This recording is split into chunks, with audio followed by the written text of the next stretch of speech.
Delen ñëfe doole ñëfe gëmoo leen yàlla waay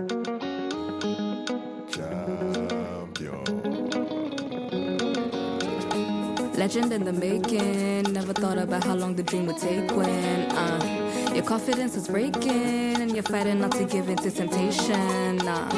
Champion no be easy. Even a silver spoon needs food to feed a fool full of privilege. Money no be talent, talent be divine heritage. That's your leverage. Hustle every day where you know they see top. Bank alert still no drop.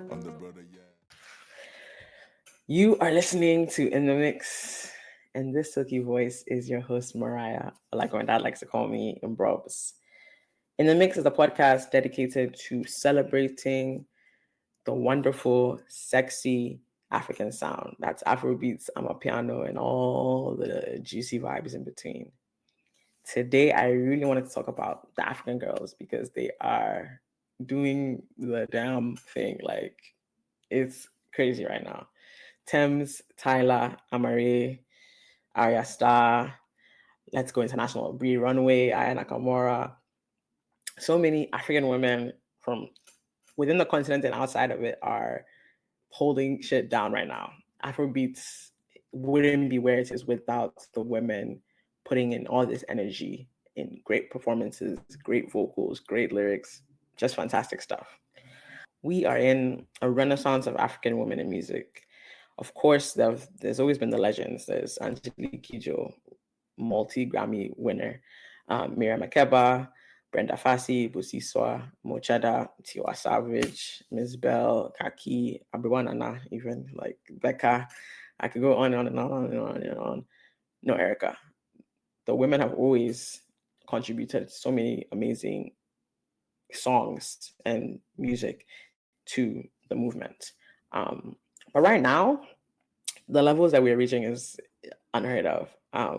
So this episode is an ode to the young, talented women that are bringing that pure Africanness and talent to the scene right now. And then also to some of the women that paved the way for them. I'm going to start, of course, with the woman that predicted this moment, Amare. You guys see the hat? You guys see sign too. She has broken into the scene in such an iconic way. She came on with the EP Passion Fruit Summers. So many great songs on there. Like for that to be her first major project, absolutely fantastic. I'm gonna go ahead and start. Well, she's been doing music since if you read all the articles and how her history and how she got into music, she's been doing music for a long time. She started doing music when she moved back to Ghana in her teen years. And she was in a rap group, which I had the pleasure of seeing perform a couple of times when I was younger myself. And so to see her get to this point is really amazing to me personally. And I will, I always support her. And I have, you guys can't see it, but I have a vinyl back there and everything. She came on strong. So the first single that I heard from her as Amare was Fluid, and that was an iconic moment as well because she was in this milk bath and she had colorful hair and there were flowers in the bath.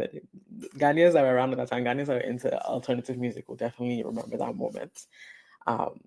After Fluid, she made all the right moves to develop her craft and develop her brand and be known for that alter style and being different and having such a unique tone and voice, very high-pitched singing. That is really interesting. And it's like a rap singy vibe. So she knows exactly how to apply that to the sort of production that she's doing. Her debut album, The Angel You Don't Know, had great commercial success with the hits Sad Girls Love Money with Molly and Kali Uchis. That was fantastic. That album also had Jumping Ship, Celine. I love that album. That's like one of my favorite albums. And I may like it even more than her second one, but the fact that this is 3 back-to-back solid projects of no skip projects, like fantastic work. She came in with her authentic counterculture style, unique voice. She immediately resonated with the alter scenes in especially Nigeria, Ghana as well. And she's established herself as an artist with no bounds because ever since she's been working globally, connecting with so many people around the world. So when she brought on Fountain Baby, that's when I knew that, yo, this girl knows exactly, this girl has a plan. Because the fact that she came on Fountain Baby, no features, such an interesting take on so many things. The samples, she has the Eclipse. She has a Eclipse, Pusha T and Malice sample on there. Counterfeit, fantastic song. Obviously, Co-Star did amazing. She got the Libras tight. She's just able to capture the moments and capture the culture in so many different ways, and while she's still being true to herself. One thing that I also love about Ama is that she's always incorporating her Ghanaianness into the music. It's very pop, and then but you're hearing tree, you're hearing high life elements, and Amari is a big high life, and I feel like her bag is high life and hip hop, and she has put that together, and then like sprinkled pop in there. Like I would say, like that's like, and then created like an alter, like an alter mix with that. Just fantastic. There are absolutely no skips. Every project she puts out is like that. Like when someone else invites her on a song, she comes on hard as hell. Bars, all while in that high pitch. Stop it. So Amma just dropped an extended play of Fountain Baby. I think it's set 6 or 7 or 8 other songs. Roses Are Red, Tears Are Blue. Also fantastic name choice. I mean, she's just poetic, right? I'm fangirling a little bit. And then you just like, she comes on there sexy, like you just know that Amma is a lover girl, like, and that's what we need right now. That's what I think the culture needs: more love and less toxicity. Although I will say some of the stuff is definitely toxic. Don't get me wrong. She has a Disguise remix on there with Black or 6 Lack. Really good feature choice. I think one thing that I get bothered by with Afrobeats, at least before, because it seems like it's getting better. Before it felt like people were just featuring anyone that would want to feature, even if they didn't necessarily fit the vibe of the song. I feel like now we're doing interesting features. We're doing a lot of international interesting features, but they make sense. Before, I feel like a lot of the time they didn't make sense. So Black on there is great. I think she has Naomi Sharon on there, fantastic. The Certified Banger on there for me on that album, on this extended play, sweet, great. Jehovah's Witness, not gonna pussy like fire. Thug, fire. So make sure to give it a listen. And we have to get Amma that Grammy. I don't know what we have to do. I have a t-shirt too. I bought all the things. I retweeted. But we have to get Amma that Grammy because she absolutely deserves it. Literally as I'm recording, I think today when I drop this album, it'll be about a week old. But today she dropped 2 features with Childish Gambino and one with Georgia Smith on Childish's album. I mean, the girl is unstoppable at this point. And she's touring with Sabrina Carpenter in the fall, September going. I mean, I couldn't, as a Ghanaian, I just couldn't be prouder. I mean, the way Nigerians are fighting for her, she's ours. She's ours. Moving on a little to our siblings, our cousins, over 2 countries over. Niger, I talk about Arya Star. I mean, incredible. Incredible. I have no words. I mean, what Arya Star has achieved at the tender age of 22. She just turned 22 last month. And she's marked each of these big milestones, 19 and 21, with fire albums. 19 and Dangerous, the year I turned 21. Absolutely fantastic. And then her feature run, oh my God. The song with Naked, You're Hired with Naked, fantastic. She's worked with Raul Alejandro, Rashan, David Guetta, Aya Nakamura with Hype It. Don't let me start singing. I mean, amazing. And then when you hear her story about how she started, it's just like, God is real. Like, guys, God is real. Like, she was discovered by Don Jazzy, Maven's boss. You guys already know, like, a legend in the game. He's been around for 30 good years now and hasn't stopped. Incredible streak. And like, his ear needs to be studied. I want to see a documentary on just Don Jazzy and how he selects the artists he signs. And I think I should do a full episode on his trajectory, because he's been working, producing since the early 2000s, or if not late 90s. Started Mavens maybe around 2010. And since then, consistently has brought out hit makers. Mariah is one of the younger ones. She came on the scene with Bloody Samaritan, and her career was gone after that. She got nods from Tiwa Savage, Kelly Rowland, very early on, and she's gone on to snag a Grammy nomination for her performance of Rush. There's this video that went super viral, of her performing Rush in almost like a gospel type rendition. It was so beautiful. Again, I saw another person that has a very unique alto type tone. That is, it suits her so well, and she's been, I think, just in this amount of time, that in this short amount of time in her professional career, I think she's mastered her voice. And even when her voice breaks, it sort of breaks in a way that is still on key. I don't, it's just, I think she just has amazing control over her talent. Arisa is also the first Nigerian female artist to break into the Billboard 200 with this album that just came out. It just came out a couple months ago. It's even a couple months or 1 month.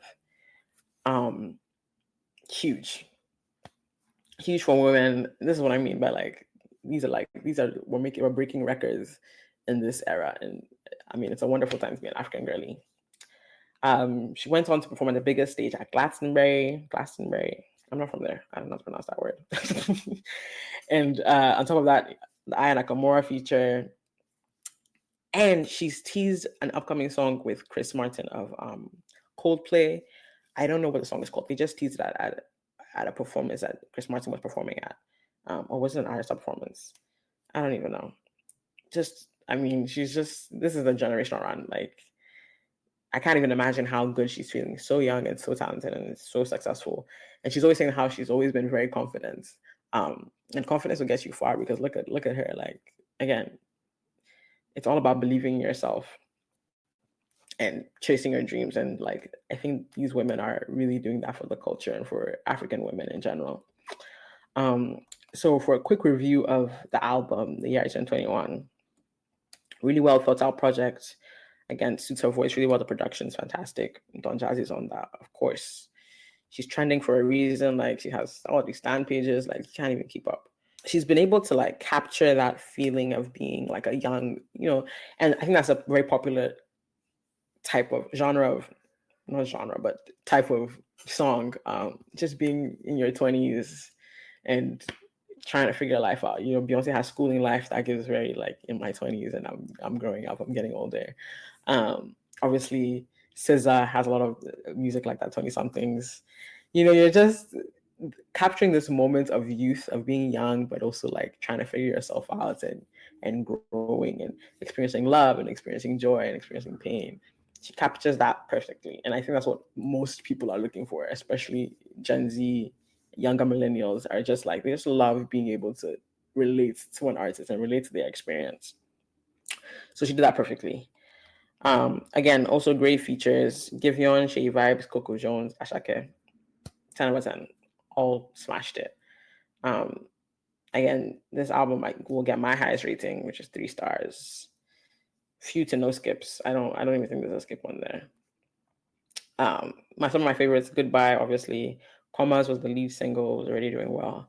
Woman Commando, Lagos Love Story, Last Heartbreak Song, fantastic. Bad Vibes, and then Jazzy Song, which I love that she included. The sample on there is really fun. And it's also nice that, just give Don Jazzy his shouts, man. That's her boss, and he's like really built a fantastic career for her. And he's done it for so many other people. This next woman that I'm going to talk about is somebody who actually was one of the first people that was signed to Mavens. The legend, the queen, mother, Tiwa Savage. Tiwa Savage is one of Arya's mentors, so this is a great segue. And she's honestly, Tiwa hasn't gotten enough flowers for what she's been able to achieve. She's one of the most consistent artists out of Nigeria ever, ever. Again, almost 2 decades. Yeah, almost 2 decades. Well, yeah, almost 2 decades making music. And I mean, even before she had her first big hits, the work that she was putting in is incredible. This is like, it's just so amazing when you see someone want something so bad and then chase it.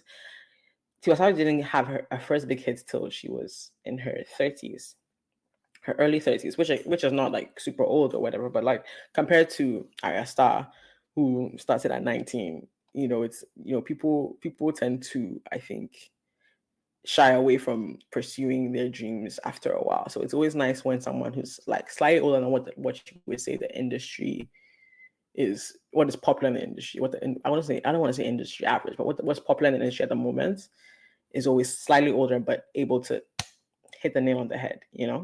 So one thing I always like to say when we're talking about the big three of Afrobeats, the people is Wizkid, Davido, Burna Boy. I wish Tiwa Savage was in that conversation because she's been there with them. And I think she's held her fucking own for real. So the first big hit that I think we all heard from Tiwa Savage was Kile Kile Love. That was, I want to say, 2010. And she put on her first official album, which came out 2013.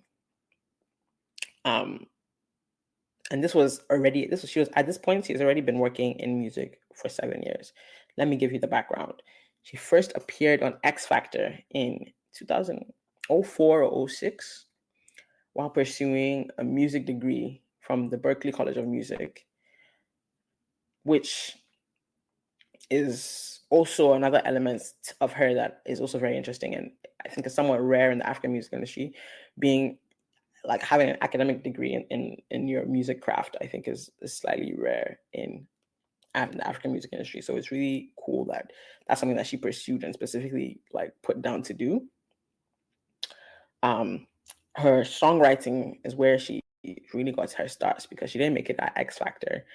But after graduating from Berklee, missing out on X Factor, she went to Hollywood, right? And started writing for some of the biggest names very early on. She's worked with Fantasia, Frank Ocean, James Fauntleroy, Babyface, Mariah, Cat DeLuna, Monica. And she even had backing vocals on Whitney Houston's last album. Kelly Clarkson, Mary J. Blige. I mean, and this is all before she has Kile Kile Love. And she hasn't stopped since. Obviously, she has hits now. Koroba, Stamina, Pick Up, I'm Loaded. Somebody's gonna find me with Brandy. I mean, hits on hits on hits on hits on hits. She's on Beyonce's album. How did I forget that one? I'm even tired. Like, and then just to switch it up, she now got this stud tattoo on her arm just to show us that that's more me. Like, stop it. That's more me. Tiwa is like killing it. And she's nowhere near stopping. She's still torn. She's still, and the fact I just love how she's able to keep her finger on the pulse of what's good, like what are people interested in. Like she tried the piano thing, she's doing her R&B thing, pop. She started pop, Afro. Like she just blends in so well, and she's also a bit of a boys' girl, so she also fits into. I'm saying that like she's been outside of the big three conversation. She's in there with the boys. Like she knows exactly how to hold her own, and it's just really inspiring to see. Her latest project is she did now. Look at her. She's acting now. I even forgot to say. Her latest project is a soundtrack for her movie Water and Gary. It's of the same. The soundtrack is of the same title, available on all streaming platforms. And I think the movie is available on Amazon Prime.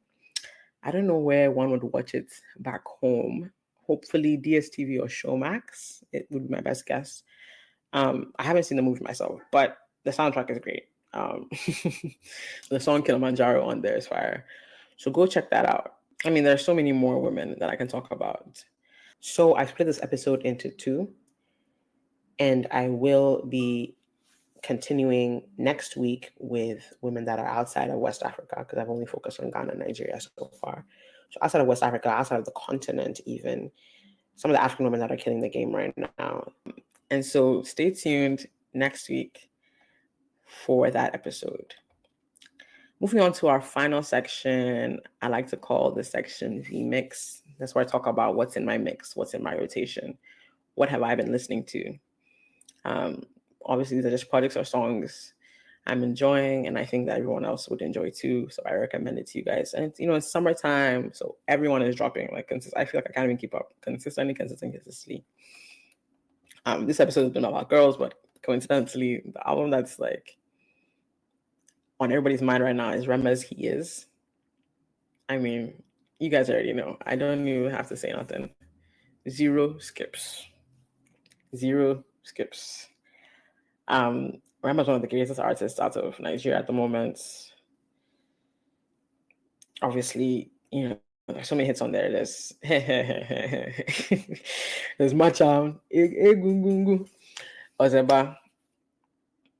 Amazing track run. And I mean, even his approach to the whole release, he didn't have a rollout, but he's intentionally saying what he intended to do with this album, which I think is really important in this moment. He's defending Afrobeats with his life and making sure it stays, or trying to make sure it stays as authentic as possible, which is what I think this podcast has been about from the beginning. Is what I've been trying to do myself, to really talk about the history there and how we got here, who we are.